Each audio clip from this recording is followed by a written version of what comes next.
What's up, Big O? What's up?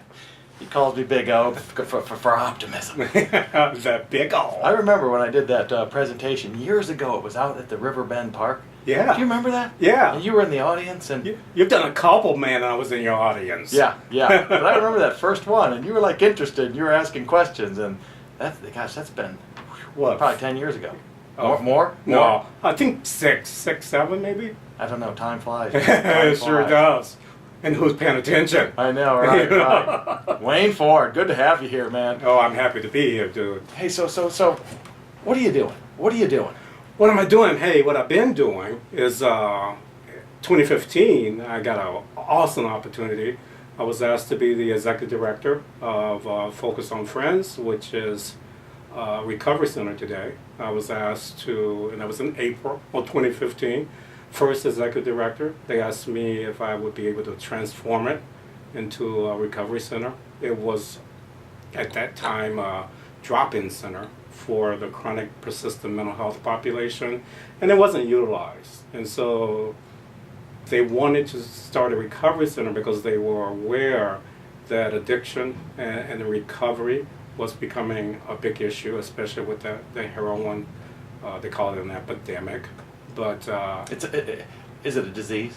Is that why you say epidemic? you know, it is a brain disease. It is. The Surgeon General has come out and said it's a brain disease. It is a brain disease because of the way it affects people's brain. You know, so. But I started Focus, transformed it into a recovery center, did some great things there, loved the agency, loved the people, opened 2 recovery homes. That was a big issue here in Findlay, if you can remember. Make sure you stay close to that. Yeah, you know, that was a big issue here in Findlay. They didn't think we needed recovery homes here. And so, Really? yeah. So they were in denial. They were in denial, and I think there was a lot of misunderstanding and fear. So Findlay's a town of about, in the Midwest here, about 40,000 people, 42,000, right around there. So they didn't think we needed a recovery center, huh? No. Who's they? They are community members. You know, they were a huge population in the community that believed and knew that we did it. Mm-hmm. And so we kept pushing and kept talking and kept making plans and opened 2 recovery homes, you know, 1 for men, 1 for women, opened a recovery center. It's been a success. You know, that agency saw the utilization grow from initially in 2014, you know, people were using it as a drop-in center and the numbers were like 700, 900. We opened in 2015. You say 700 to 900 of people that needed help. With mental health at the time. Mental health. Mental health. And so it could have been anything from just like addiction to bipolar to... Yeah, when I say mental health, it was individuals that were diagnosed with a mental health issue. Mm-hmm. And so it could be, you know, schizophrenia, Mm-hmm. bipolar, or manic depression, any diagnosis that indicated there was a mental health issue in that person's life. Okay. So, yeah, and so we opened it up and people said, what are you going to call people? I'll never forget this. They said, what are you going to call people? I said, what do you mean we're going to call them? You're going to call them consumers? You're going to call them clients? I said, we're going to call them people. People? Wow, what a concept, huh? What a concept. Yeah. And in both populations, they didn't think that we would be able to have a facility where people who had mental health challenges as well as addiction challenges would be able to be in the same place. And Focus on Friends is on one of the few places in the state of Ohio that actually have both populations in the same place. So. Okay, so you're not there anymore. No, I left July 31st, the anniversary of my mom's death.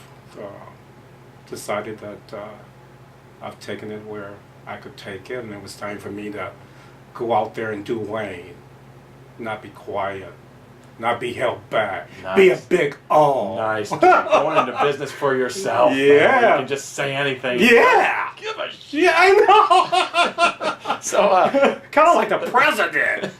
oh, jeez, that's a whole other podcast. Wow. Yeah, we could talk about that for hours. So what's your plan? What's your plan? My now? plan right now is I'm I'm starting Gabriel's Open Doors. Gabriel, What's that? What's that? Gabriel's Open Doors is going to be where I'm going to train and I'm going to speak. Right now, I'm an independent contractor with the state of Ohio, Ohio Mental Health and Addiction Services. I train individuals that are dealing with mental health and addiction issues that want to be peer recovery supporters. And what that means is people with lived experience that can go out and help people that are dealing with these challenges. The science and the research is showing that, health, community, home, and purpose are essential for individuals that are struggling with mental health and addiction. And so I train with the state and going to open my own thing. And are you going to have people, not clients, people come in that have addictions, like to heroin, and you're going to help them out? You have a program to help these people out. One of the things that I'm going to do with Gabriel's Open Doors is I'm going to speak to the solution, and I'm going to talk about the fact that you can't continue to look at it as a problem. We need to look at the fact that there's a freaking solution to it. And it's getting people in safe places where people can actually do what you and I are doing. How many times now do we sit down and actually have communication and talk? Everything's not face to face. We need to talk about the hard issues. So what I've found in my experience is that when you sit down with a person that are struggling with mental health and addiction, and you listen to their lived experience, the hope and the courage and the strength that comes out of that, people are like, oh my God, people are in tears when they hear those stories. Mm-hmm. Because they can relate. Emotionally, we relate as people. So the heroin problem. I listened to a couple of videos today just to brush up on things, and it was amazing how it does hit these suburban Ohio cities where their affluent kids are getting addicted to this heroin. I mean, Wayne, here's what I can't understand. I mean, I had my fun in college. Of course, a little something here, a little something there. I'm not going to go into it because my daughter might be listening. Don't go into it. Yeah, I won't go into it. But, I mean, I tell my kids now, it seems simple. Kids, I mean, you realize this heroin is killing people. So if you're at a party and someone offers you heroin, and I don't get these kids that say, what do they say? Oh, is that the stuff that you could die from? Well, yeah, pass it over here. I mean, how? Why? What's happening? Is it because I love that question, why? Is it because of the opiates they took for their broken leg and they couldn't stand the pain? Where does it start? It could be. A lot of the science and the research shows that individuals who were injured and in pain, they wanted that pain treated. And so they were given opiates. And so they started taking them and got addicted to them. And then after the doctor doesn't prescribe them or they can't have them anymore, they found heroin because it was cheaper, more available. But the issue is why. Why would these individuals, and it's funny that you said middle class, suburbia, it's an epidemic because it's affecting middle class, upper class, white children and people. It wasn't an epidemic back in the 1800s when the Asians was building railroads and they were all hooked on heroin. It wasn't an epidemic in the 1920s when the war veterans were hooked on heroin. It wasn't an epidemic in the 50s and 60s when Billie Holiday and the African American community was addicted to heroin because they were seen as this junkie sitting on the bridge, shooting up a needle. But it's amazing, isn't it, that now it's an epidemic because it's affecting middle class, white children and women predominantly. It's affecting men too, but it's affecting women. So now we're calling it an epidemic. What happened to the crack issue? What is the definition of epidemic? What is that? Because I don't know. I think of epidemic as smallpox. Yeah, you know what I'm saying? Yeah, the swan flu or whatever. Yeah, you're kind of like they're catching it, and someone coughs on you or whatever happens, I mean, these people though are making a choice, right? They're making a choice to actually take this. I think initially, yeah. Initially, you make a choice. But then once that drug or that substance get into your brain, we all have different chemical makeups in our brain. It affects people differently. Why in the hell do you think there are doctors and pilots that are using heroin? They're still using it, but it's not affecting them in the same way as it's affecting other people because our chemical makeup of our brain is different. So some people can handle it. Some people can handle being addicted to heroin. Well, can some people handle alcohol? Yeah. Yeah. Are we all the same? No. Do we Yeah. treat the disease the same for everybody? It's a good question. Yeah, you always in college. I remember that dude that would always get hammered. He'd drink 15 beers, and he'd go to the bar, and he was the one that got in fight and got crazy, and got in his car and drove real fast and got arrested. And then the other dude that had 15 beers was like, Yeah. chilling, relaxed, funny, wanted to be around him. Yeah. That was probably you. That was probably the funny, relaxed. Big headache the next morning. Okay, so wow, interesting. So because I did when I was listening to these programs on YouTube today, it was like the dealer was saying, he was like, you know what, I have my doctor. I actually sell it to my doctor, and he takes a hit, whatever, gets his fix before he goes into work. It's that addicting. It takes over your body, it takes over your brain. But you're saying that some people, it doesn't hit them to that degree. I'm saying that all substances affect us differently. So heroin affects people differently, alcohol affects people differently, cocaine affects people differently. Would I advocate for people to use it and try it? Hell no. Because you don't know what it's going to do to your brain. You don't know if you're going to be one of those people that have to have it in order to survive. You don't know if you're going to have to be one of those people that get so dope sick that you'd rather use than to be sick. You don't know if you're going to be one of those people, even let's talk about alcoholism, because I want to talk about addiction as a whole. Alcoholism. Alcoholism doesn't affect everybody the same way. There are people that are physically addicted to alcohol. There are people that emotionally use alcohol to escape. So when you ask that question, do they make a choice to pick up? Yeah. Some of that is that they had an injury, they got hurt. Some of it is peer pressure. A lot of it is pain. A lot of it is emotional pain from trauma and not being able to deal with the shit that has happened to them in their lives, or not going anywhere, not being able to go talk to anybody and be truly honest. I mean, look at us. So depression? I mean, something happened in their life where they just can't deal with their everyday life, so alcohol is their escape, heroin's their escape. Well, when you think about something, when you think about loss, when you think about pain, because that's what trauma is, when you think about those things, how do we process them? How do we emotionally deal with loss and pain? Some of us face it head on. Some of us want to hide. Some of us want to self-medicate because it's too much for us emotionally. From a holistic perspective, when you're dealing with an individual, you're looking at their physical, their mental, their emotional, and their spiritual makeup. That makes a whole individual. So when you're dealing with something like trauma, and when you say trauma, you mean like a psychological or an emotional trauma? I'm talking about trauma in the sense that when people hear trauma, they think it has to be all the bad shit.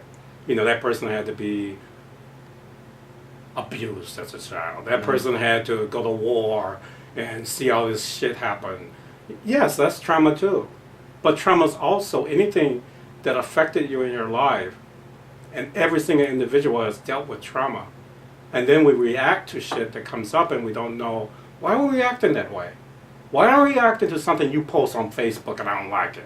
Why am I just going to react and shut out? Yeah. You asshole. yeah, right. Because right. we're reacting to something that's inside of us. It's an instinctual gut thing. And trauma comes out in a lot of different ways. You've heard the whole thing, Jim, about there's fight, flight, freeze. Some of us fight. Some of us freeze. Some of us flight, we get away. Yeah. We gotta get away. But there's another one, hypervigilance, where you're looking around, oh my God, what's gonna happen next? Oh my God, the fire's gonna fall down. Oh, this is not gonna work out. And there's another one, attachment and detachment. How many of us get into relationships and hold on to them, even though they're not working for us? How many of us detach to the point that we don't even want to be around people? We isolate ourselves. We don't tell people honestly what's going on with us. You know what you're doing is awesome because we're starting to have conversation. You know, Yeah. but there is something great about the whole addiction issue is that there's recovery. And people do recover. And people do recover by having connections, by having love, by having people sit down like you're doing and having conversations about a topic that is all over the map. You know, some people believe it's with these, some people believe, shit, it's a choice. They chose to use that, let them die. Mm-hmm. Yeah, what, 20, I thought maybe this article was from a couple years back, but they say 25 people every day in the United States die of overdosing on heroin. It's more than that now. It's more than that. I think that was Oh. 2015. Yeah, it's more than that now. And Ohio has the dubious honor, if you want to call it that, of being the #1 state where there's overdoses and deaths. So, you know, for us as a community here in Finland to sit and think, well, we don't have that problem. We don't have that issue.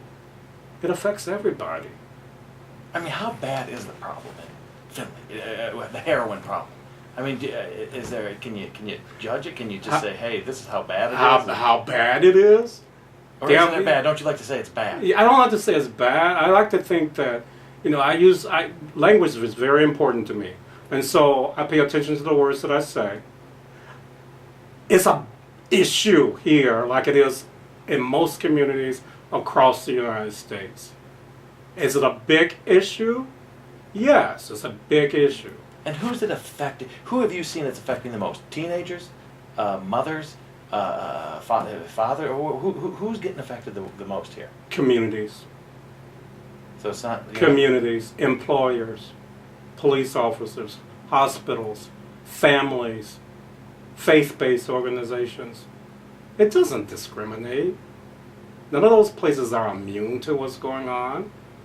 Because your neighbor next door could be one of those people that are challenged or struggling with it. You know, it's not that person anymore that we think, oh, it's that person that's the low life and they got nothing going for them. You know, they're sitting under the bridge. It's not that anymore, is it? It's not that anymore. It's people trying to deal with the hurt and pain of life and not having anywhere to go that's safe, to express it, to talk about it, to get it out, to find the tools that's going to work for them, because it's different for everybody. And we can't continue to take this cookie cutter frickin' approach and go, okay, Jim, you need to go into treatment. You need to go into treatment, Jim. You know how many people go into treatment, Jim, it doesn't work for them? Because guess what? They get out of treatment, they go back to the same place. They have no connections. They have nobody to go talk to. They have no support. They have no purpose. You know, my friend works at the jail. He runs the shift down there in the middle. He says he feels sorry for the people that come in there. He sees them over and over again. And you know, they're in there and they're like, yeah, okay, this is it. I'm going to get out this time and I'm going to do it. I'm going to get a job. And a couple weeks later sometimes, boom, right back in. Right back in. Because unfortunately, and especially in small communities, Finley being one of them, we don't have a withdrawal management or detox facility.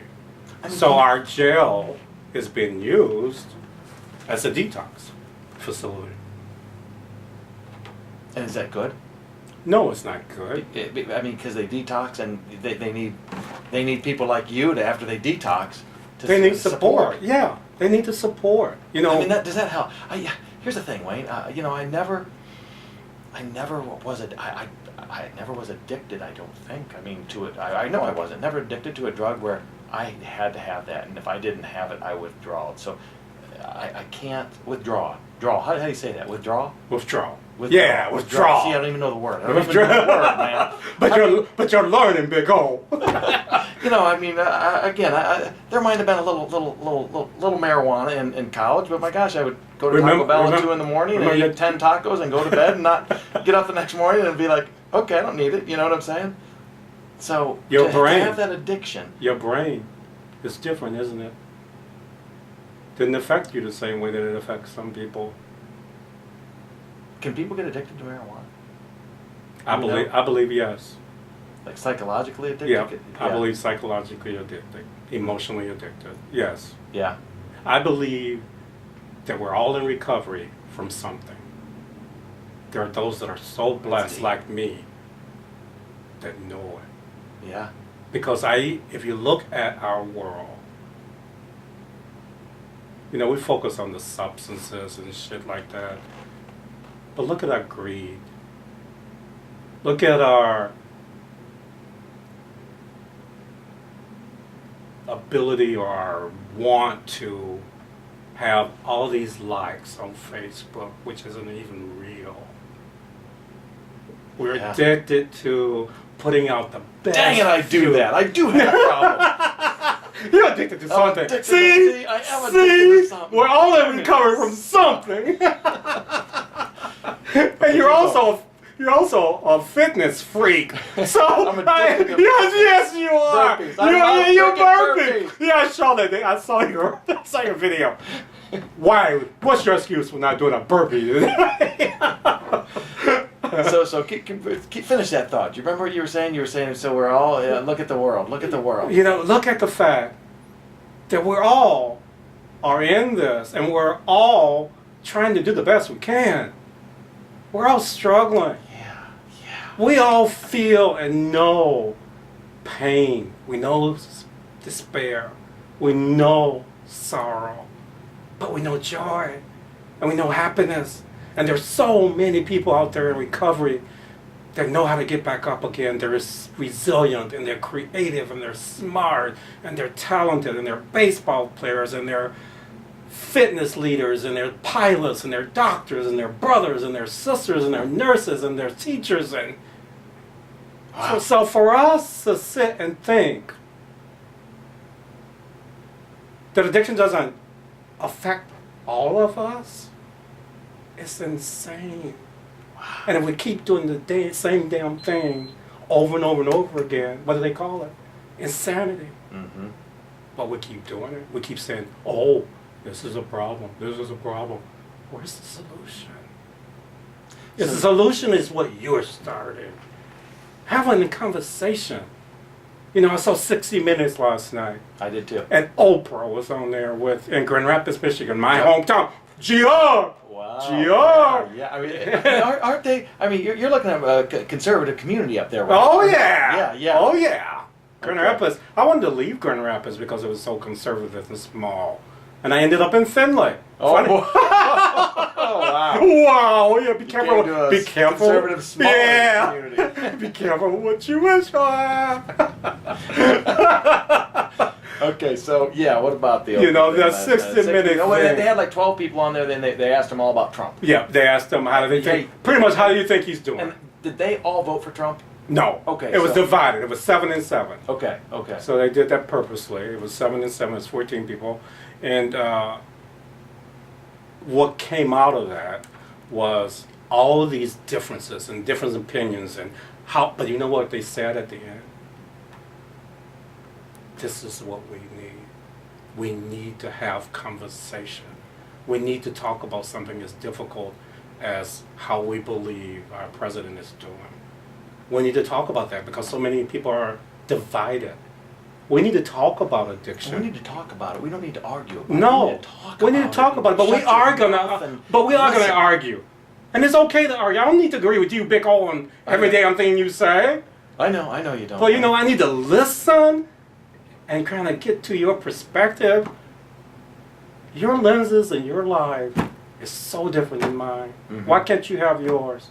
And why can't I have mine? And why can't I just love you? Why can't I just love I just got goosebumps. you? I call them God bumps. Oh, I know. That's divine stuff. I'm following you, man. I know, dude. That's a whole nother podcast. Yeah. The whole God thing, man. So we got to talk about that. That's a personal comment. But anyhow, back to the.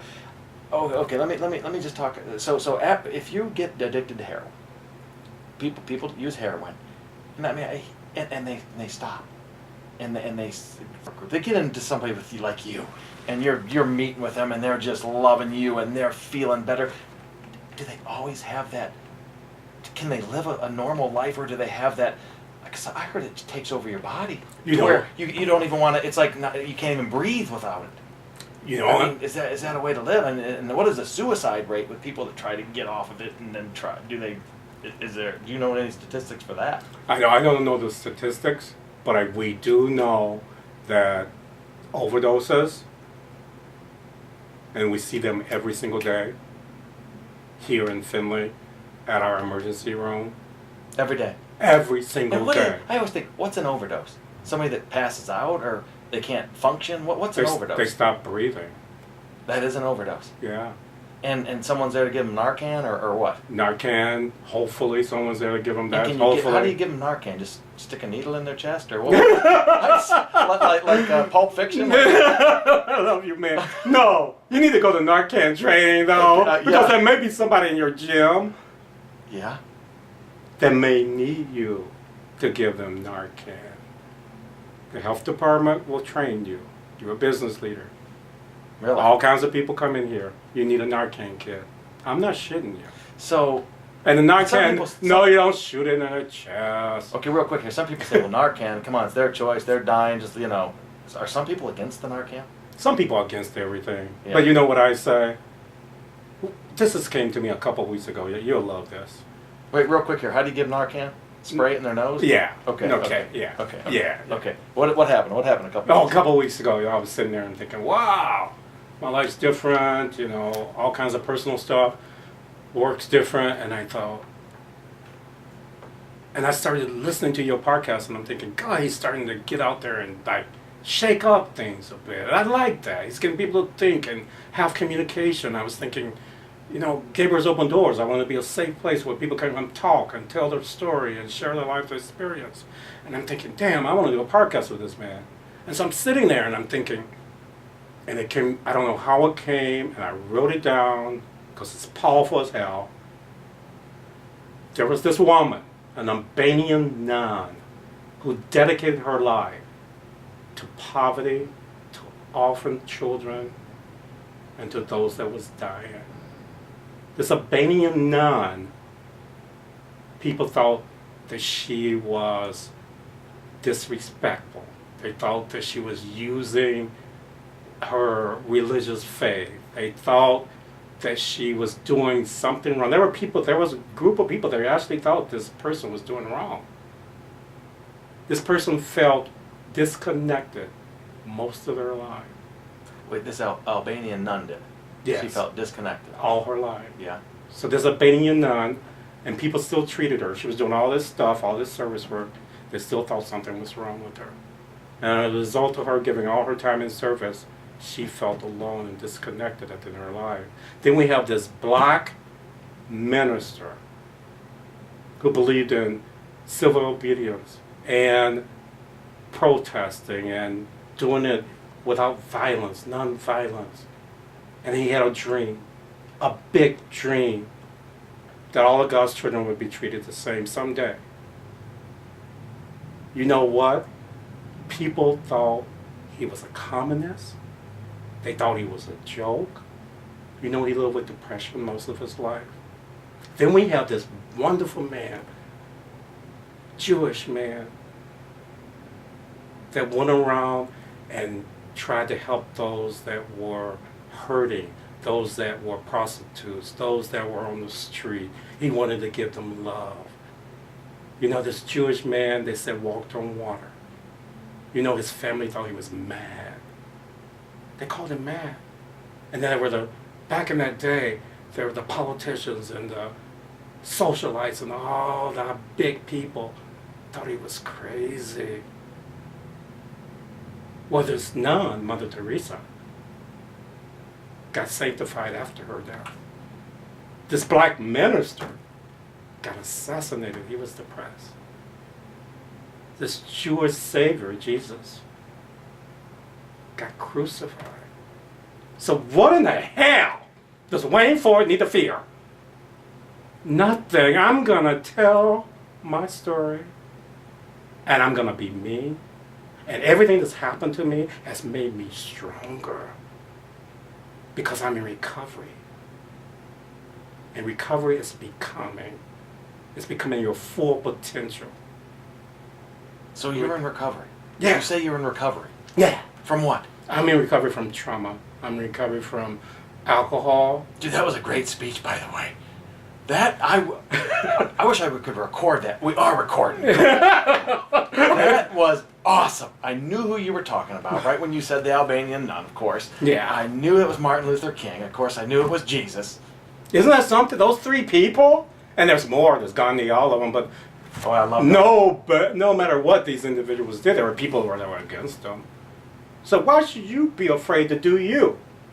Why should I be afraid to do me? It's our life. Yeah. And that's recovery. Seize the diem. Seize the freaking day, man. That's recovery, man. And we're all in recovery from something. We found out that you were in recovery. What am I in recovery? Oh, remember? Too many likes, man. Yeah, too many. You're addicted to the likes. Oh, they get them in likes. They don't like me. You know what? I think there's But see, we're laughing too. We're laughing about something that's serious because we're having conversation and trying to understand. You know, I think the recent posts on Facebook about the religion, it's probably self-serving. I am calling out like, hey, someone help here. I don't get this. I don't get this thing we call Jesus and God. And when if you saw the one today when 100,000 people in a religious town just get a tsunami washing them out, and as they were worshiping Jesus, stuff like that, man. So this is good. These are good talks. And They are good talks. Too much off on a tangent, but yeah, we can talk about anything we want really here. We can do what it doesn't matter. Hey, we can do us. You know what? Yeah, we can do us. Because right. You know what? It's recovery. Man, recovery is about becoming well, man, Jim. It's about when life knocks your ass down, get back up again and stand and be taller. And stop freaking worrying about the likes and the approval. See, that's my approval. That's my Don't other addiction. All my life, I was addicted to needing your approval, your validation that I was okay. Life has kicked me in the ass, and I don't need your approval anymore. Because I know I'm okay. Oh, that's good stuff. Yeah. That's good stuff. Yeah. You remember? Do you remember Risky Business? Oh yeah. Oh yeah. Tom Cruise and the guy that played his friend in Revenge of the Nerds. His name was Booger. Anyhow, I just remember it's one of my most favorite scenes. And I'm not going to use the word. Just again, I'm going to try to stay clear of the actual F-bomb. But Booger was talking to Tom Cruise, and Tom Cruise's name was Joel in the movie, and Booger's like, so Joel, your parents are gone for a whole week, huh? Joel, and Tom Cruise's like, oh, I got to study, he goes, you know, you're fine, Booger, you're already accepted to Harvard. So what you're telling me, Joel, is your parents are gone for a whole week. And Tom Cruise's like, no, I can't do this and that. He goes, Joel, sometimes you gotta say, what the fuck?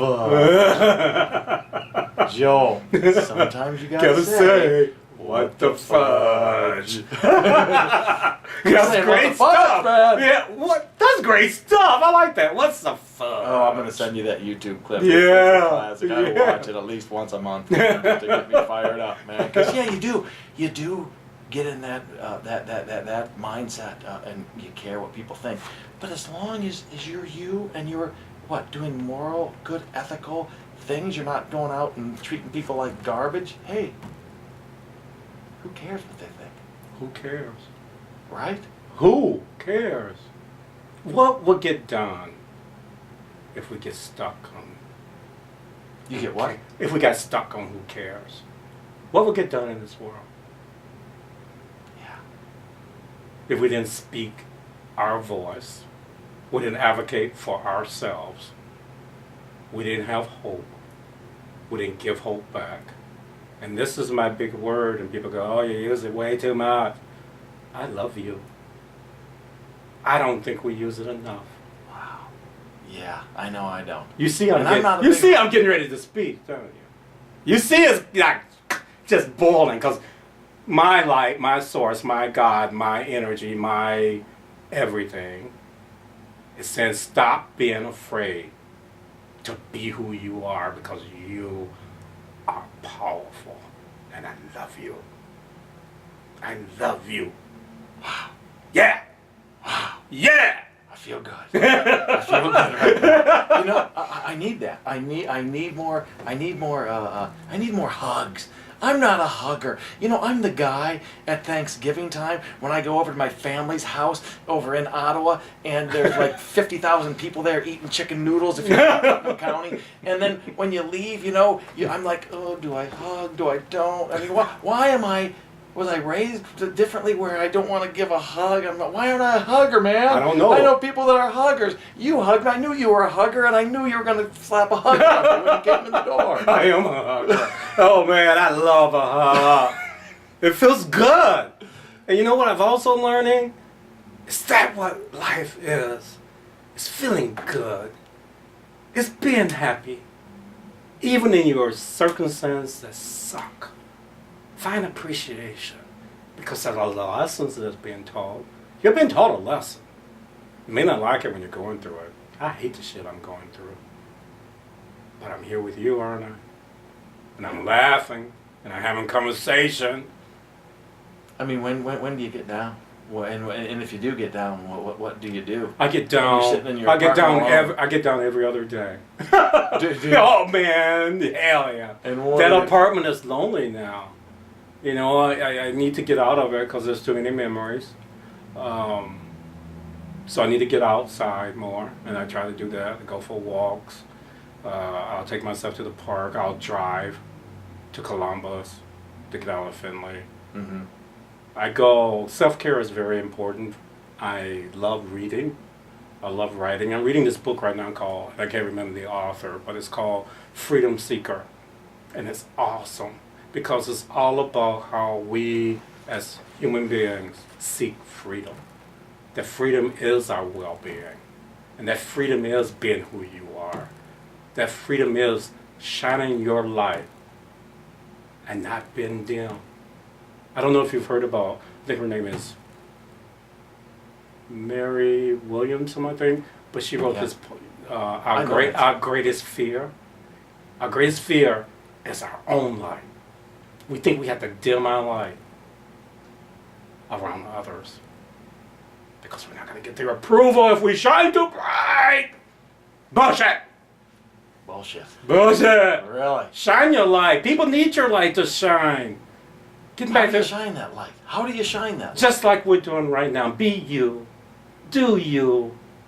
Be proud of all of what life's given you, and you're still standing. Be grateful that you're living in a country, in a place where, yeah, you can still have freedom of speech. There may be consequences. Yeah. But speak. Use your voice. I'm scared to ask you about the kneeling in the NFL football. I knew we were going to get to it. You and I wouldn't be able to avoid it. And not just in having a conversation like we are. You know, what do you think? I freaking love it. Why? Because I believe that flag stands for freedom. That all those men and women of all cultures, ethnicities, sexual orientations, that fought for our freedoms, some of that freedom was to be able to express ourselves. And to call it They're disrespect. not going against the flag. No, they're they're going against the injustice. Yeah, yeah. It's not the flag. They love the flag. They're American. Yes, they're Americans, and they know that They're talking about the injustice and the life. freaking discrimination and the freaking stigma. Do you get discriminated in Findlay, Ohio, since you're the only black guy in Findlay? Pretty much, damn. Is there any other black guys in Findlay? Yeah, I know. No, you're not. Because as the executive director of Focus, that's exactly how I felt. I would go to every event, any event that I went to. I was the only black person. Yeah. It was like, where are all the black people?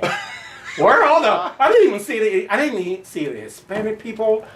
There was maybe a couple times where I would see the ethnicity of Asia. I don't want to get it all because you can't throw all Asians in the same bucket. But yeah, I would go, wow. Am I the only one here? There's microaggressions that are happening with me every day. I feel like I have to. What's a microaggression? I'll give you an example. I go to get in the elevator. Okay, I'm in a department store. I'm in an elevator at the hospital. Mm-hmm. There's a white woman standing there. I step in the elevator. She doesn't get in the elevator with me. She waits to the next elevator. When I walk down Main Street, and it's getting dusk, and there's, because Main Street's beautiful and people are walking, and there's a couple white women walking my way, and we can be almost a block and a half away when they cross the street because they see me coming. Yeah. It's when I go into events and places, and the first thing they say is, "Are you from Findlay? Are you from Findlay? Oh, no, I'm not from Findlay. Oh, are you from Detroit?" Like every. That's okay. We fly, man. Be Wayne. Yeah. Thank you. Like every fucking black person's from Detroit. Yeah, I get that. It's like, I feel like I have to put on armor, Jim, to walk out every single Really, day. Wayne? It is. It is hard, and people don't understand that. If you're not a person of color, every person of color that may hear this or see this, they'll say amen. There are other people that are not of color, and they'll say bullshit. Because it's not their experience. They have no perception of seeing the world through my lenses. Wow. So I'm not trying to tap myself on the back. Wait, let me check my likes real quick here. No, I'm just kidding. I thought you laughed at that. You're drinking water. I didn't really check my likes, everybody. I'm not. When I was a kid, when the Cleveland Woodson, that was his name. Again, grew up in Findlay, Ohio. Went to Wilson Vance, and there was no black people in my school. There was no black people in Findlay. So when I would go to Toledo, sometimes I would see black people, and I was like, okay, there's black people. Didn't think anything of it. But when Cleveland Woodson came to school, Philip Ragland, another black guy, came to school. I was attracted to those guys. I knew they were different. When Chin Woo came to school, he was an Asian dude that opened the China Gate. I liked those people for some reason. I wanted to get to know those people. But see, you're not normal. You're not normal. You're not this cycle on the freaking dryer. You're bigger than that. Why wouldn't you like those people? They're different. Why wouldn't you want to be engaged and learn something from them? Yeah. Why wouldn't you? You're not normal, dude. Okay, thanks. That's a huge compliment. Was I born that way? Did I learn that? Or, because who says you're not born with hate? Yeah, who's the famous, the guy that spent 25 years in prison and then became president over in South Africa? Nelson Mandela. Yeah. He says you're not born with hate. You learn hate. You're taught hate. Yeah. You're taught. So my parents must have done something right. They did. There's a couple things they screwed up. Yeah, okay, yeah. But they're human. Yeah, you didn't get enough hugs. They're human. Yeah, you didn't get enough hugs. There's something about that uncomfortableness with hugging. Oh, shit, I gotta get over that. So you just hug people. Man, I have gotten to a point, especially, in the profession, I had to learn that I had to ask people. Yeah. Because not everybody is comfortable with it because of trauma. Mm-hmm. Some people, because of what has happened to them, hugging is uncomfortable. It brings up issues. So you need to check that out. Mm-hmm. I do. Because you're a big old forgotten guy. It seems like you would just be hugging everybody. Again, he keeps calling me Big O. For those of you that don't know, it stands for optimism, because I like the Big O. I like to look at the world in a nice, shiny, lighted, happy place. Yes, you do. But sometimes sometimes it's dark. Yeah, sometimes it's dark. I want to get back to, that blows my mind that you feel that way in Findlay sometimes, that people really won't get in an elevator. You've had that happen. Like within the last year, you've had that happen. People not getting in the elevator. Oh yeah. Go into the store. I would get in the elevator, not because I know I could kick your ass. Yeah. At least you could try. So go ahead, going into a store. Going into the store. And people follow you around. May I help you? No, I'm just looking. And you turn around, they're right next to you. It's like, get the hell away from me. Really? Oh, man. Oh, Jim, you have no idea. You know what? I can actually relate to the African American man, person of color, whoever, black. I can relate to their anger. I am so blessed that I don't react in the same way. I react, but I don't react to the sense that I'm going to be destructive or hurtful. I hurt Wayne before I would hurt you. So tell me that story that I saw on Facebook. Did you remember the one you posted? Oh, about the white older dude. Can you tell that story or no? Oh, Jim, that made me. We're out to dinner, me and a friend. Here in Findlay. Not going to name the restaurant. And this old guy is sitting out on the bench, and he's having difficulty. Yes, he has a cane. Getting to the bench, so I help him. Getting where? Sit on the bench. He's having physical difficulty, getting to a place where he could sit. So I just lend my hand, asked him if I could help him. I help him down to the bench, and he thanked me. And then I got ready to. Then he dropped his cane, so I go back and then I pick it up, and I actually touch him on the shoulder. See, I'm a toucher too. I probably should know better, but I touch him on the shoulder. And I say, are you okay? Is there anybody here that's going to be able to help you? And I go to walk away. He says, hey, you ever heard that story? I'm like, what story? The one about the hose, the water hose. I was raised, and my father taught me, that you take the water hose, and at the end of the water hose is this dark part that you cut off, and that's the nigger. That's the nigger. And my father taught me, you use that and you shoot niggers. Have you ever been shot at, boy? I'll never forget that story. I'll never forget it. It brought tears. I'm like, what? Is he talking to me? Is he talking to me in 2017 after I've just helped his old ass? I didn't say that on Facebook. So is that like just the most ignorant person on the place of this? Something my question is, what happened to him? What happened to him? That something instilled hate, bigotry, pain. Because people who hate, it's like, if you're in pain, you give pain.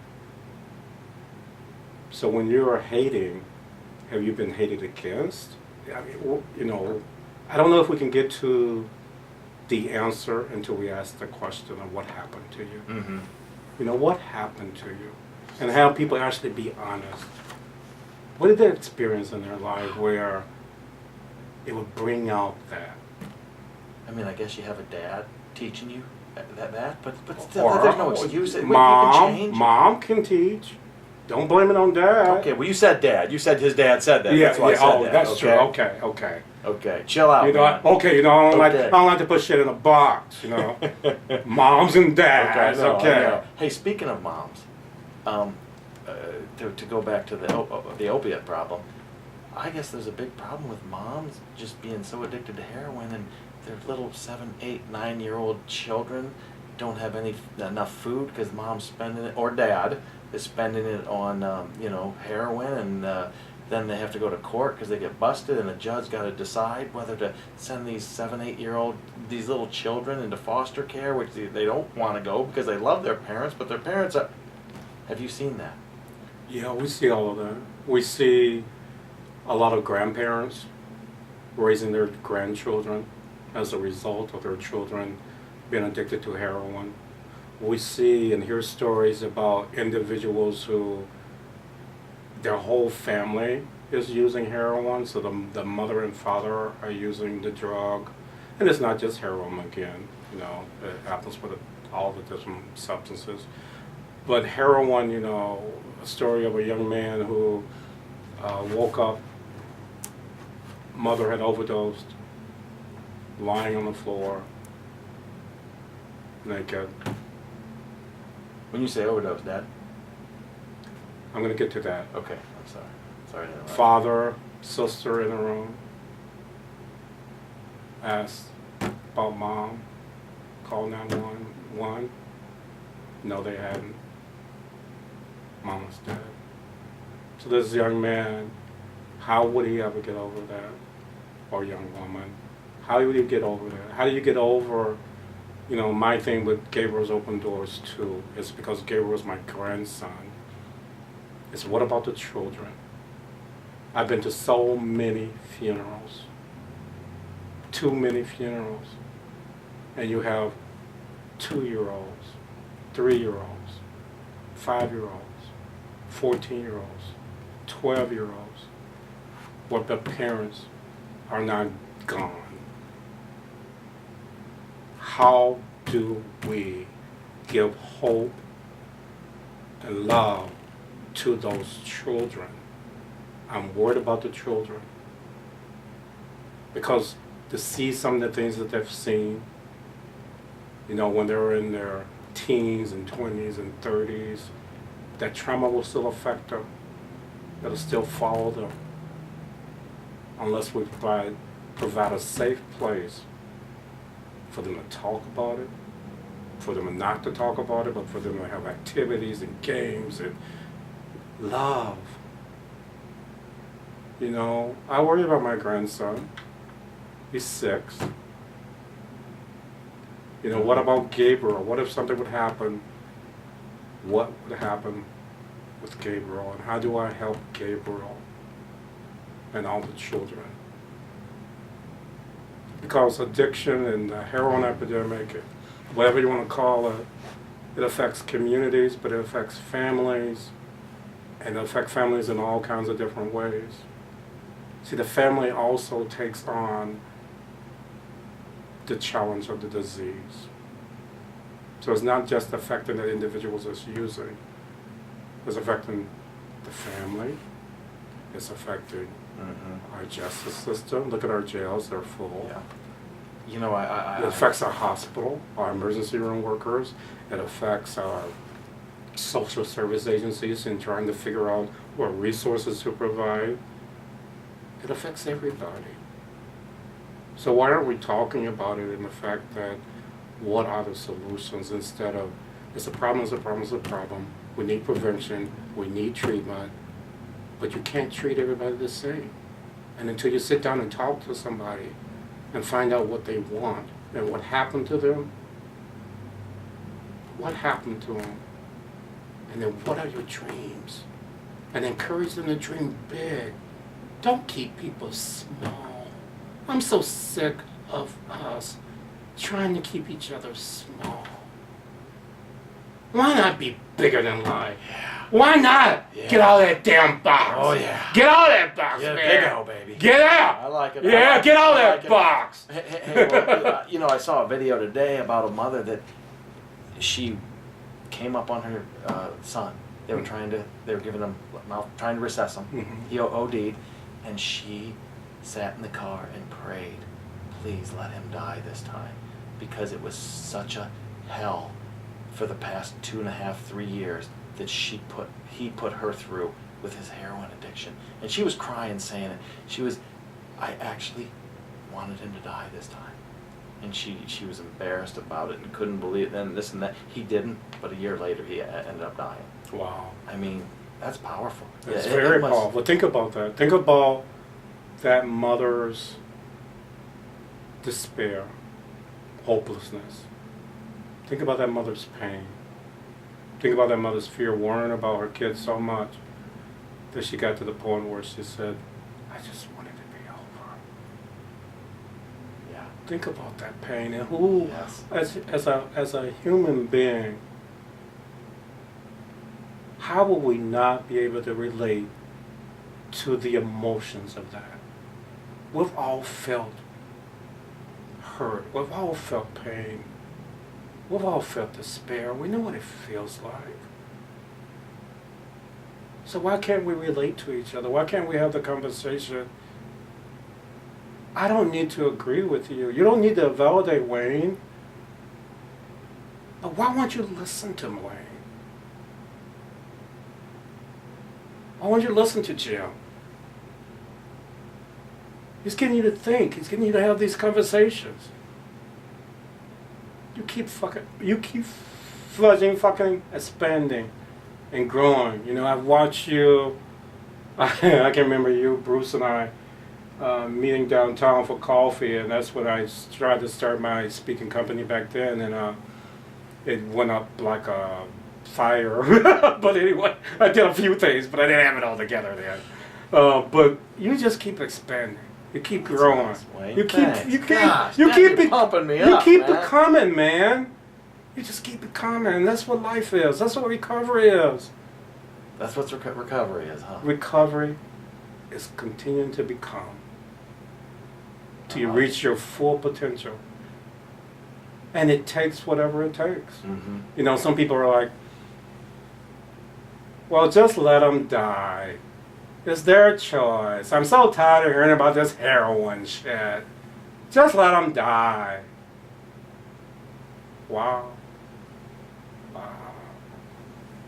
You don't like that, do you? No.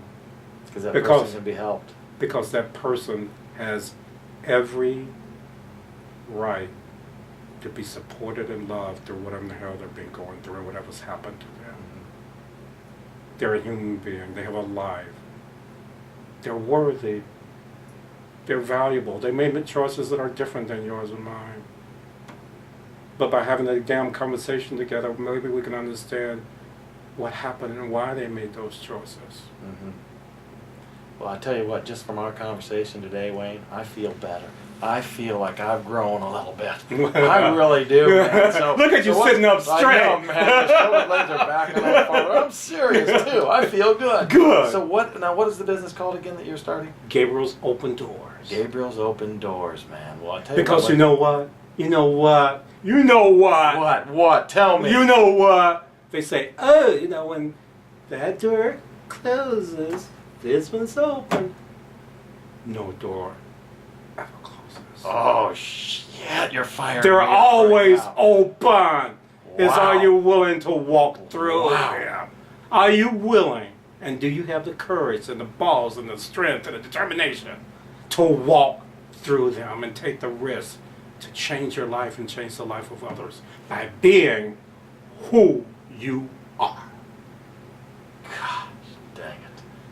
Gabriel's Open Doors. Gabriel's Open We're Doors. going to end on that note. Yeah, Wayne, okay. because that is exciting. I tell you what, I'm going to have you back on. Okay. It just might be you and I. Who knows? We might not have anybody else on because I feel, give me, guys. Hey, you know what? Just an idea before. I love talking to you. And this one-on-one is awesome. You know what would be another challenge with your podcast? It's getting two or three other people and having different opinions and ideas and us learning from those differences, because that's the only way we learn. It's just like when you saw those African American men and the Asian men in your school, you wanted to know them because they were different. Yeah. That's life, man. Life is a diversity. I like that. I love you, man. I love you too, bro. I God dang, love you, if man. this table wasn't separating us, I would You give me a big hug. A big I would hug. give you a big head to toe hug. I am serious. That would be a long one too. All right, Wayne, man. Thanks a lot, bro. Thank you, bro. We'll talk. Okay, buddy. Bye. Bye-bye.